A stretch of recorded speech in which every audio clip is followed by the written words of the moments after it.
Kampung, ayah ibu tinggal di kampung sana. Terkadang ayah ibu kita tak sekolah, SD, SMP, SMA tak tamat. Dia sekolahkan kita SD, SMP, SMA, S1, S2, S3 dengan harapan hidup kita lebih baik daripada keadaan dia sekarang.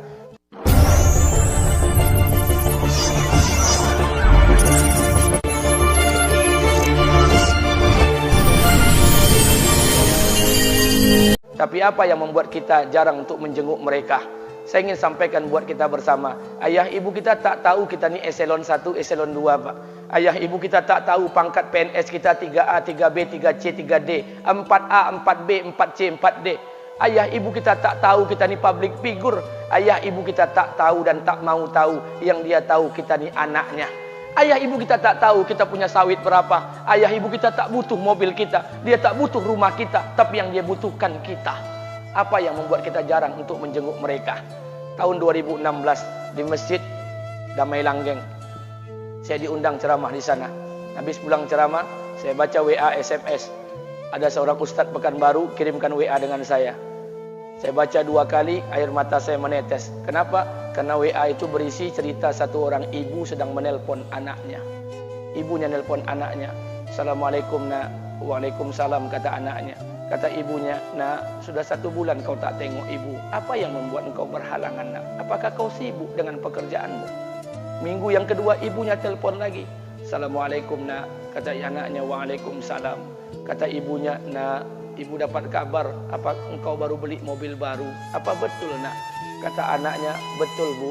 Kata ibunya, alhamdulillah, nak. Ibu bangga, kau pandai menyenangkan hati anak istrimu. Minggu yang ketiga, ibunya telpon lagi. Assalamualaikum, nak. Kata anaknya, waalaikumsalam. Kata ibunya, nak, ibu dapat kabar bahwa engkau baru beli rumah baru. Apa betul, nak? Kata anaknya, betul, bu. Kata ibunya, alhamdulillah, nak. Ibu senang kau bertanggung jawab dengan anak istrimu. Minggu yang keempat, ibunya telpon lagi. Assalamualaikum, nak. Waalaikumsalam. Kata ibunya, nak, tadi ibu pergi ke pasar, ibu jumpa temanmu di pasar. Kata temanmu di pasar, temanmu banyak bercerita tentang kamu. Kata temanmu tadi, kamu baru beli anak anjing seharga 40 juta dari negeri Belanda. Apa betul, nak? Kata anaknya, betul. Kata ibunya, nak, dengarkan pesan ibu untuk terakhir kalinya. Apa pesan ibunya? Wahai anakku, engkau pelihara 1 ekor anjing. Kau siapkan harga anjing 40 juta. Kau siapkan rumah untuk anjingmu depan rumahmu. Kau jaga anjingmu pagi, siang, dan sore. Kau mandikan anjingmu pagi, siang, dan sore. Kau kasih makan anjingmu pagi, siang, dan sore. Demi Allah, nak, dengarkan pesan ibu untuk terakhir kalinya. Apa kata ibunya? Demi Allah, nak, demi Allah. Kalau seandainya Allah menciptakan ibu, kalau seandainya Allah menciptakan ibu untuk yang kedua kali di muka bumi ini, nak, demi Allah, ibu tak ingin terlahir sebagai manusia. Ibu ingin lahir sebagai seekor anjing, biar berada depan rumahmu dan melihat wajahmu setiap hari. Ibu kita tak butuh harta kita, Pak. Dia tak butuh uang kita, dia butuh kita. Apa yang membuat kita jarang untuk menjenguk mereka? Pantas hidup kita tidak berkah. Pantas rumah tangga kita tidak sakinah. Karena hubungan dengan ayah ibu kita rusak selama ini. Masih ada kesempatan, masih. Yang jauh telpon, yang dekat kunjungi mereka. Demi Allah, kita butuh keberkahan doa mereka. Yang sudah meninggal, ziarahi kuburnya dan doakan mereka. Imam As-Syafi'i berkata, apa kata Imam As-Syafi'i? Manusia zalim, manusia bodoh, kalian tak tahu apabila ayah dan ibu kalian mengangkat tangan di malam hari, dia berdoa kepada Allah untuk anaknya. Doanya cuma sekali, malamnya cuma sekali, hanya sekali saja doanya. Apa kata Imam Syafi'i? Sekali doa ayah dan ibu kalian sudah cukup bagi Allah untuk menjadikan kalian anaknya berkah dunia akhirat. Hari ini berapa banyak doa ayah dan ibu kita, tapi tidak ada keberkahan buat anak mereka. Kenapa? Hati mereka tersakiti. Maka pulang, Pak, cari mak bapak kita. Kita punya rumah hari ini, bu, kita punya rumah, punya harta, punya uang, punya pekerjaan, punya kekayaan, punya sawit. Kita jadi orang hari ini jadi pegawai bukan kena sarjana kita, Pak.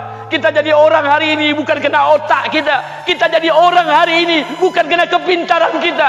Kita jadi orang hari ini jangan-jangan kena keberkahan doa ayah dan ibu kita yang tak pandai tulis baca di kampung sana. Cari mak bapak kita, Pak. Demi Allah, Kita butuh keberkahan doa mereka. Apa guna di kehidupan dunia sementara Allah tidak ridho dengan kehidupan kita? Pantas amal kita tertolak di sisi Allah. Maka pulang ke rumah cari mak dan bapak kita yang masih hidup, duduk bersama mereka. Kalau seandainya kita tak bisa membahagiakan mereka, jangan pernah menyusahkan mereka.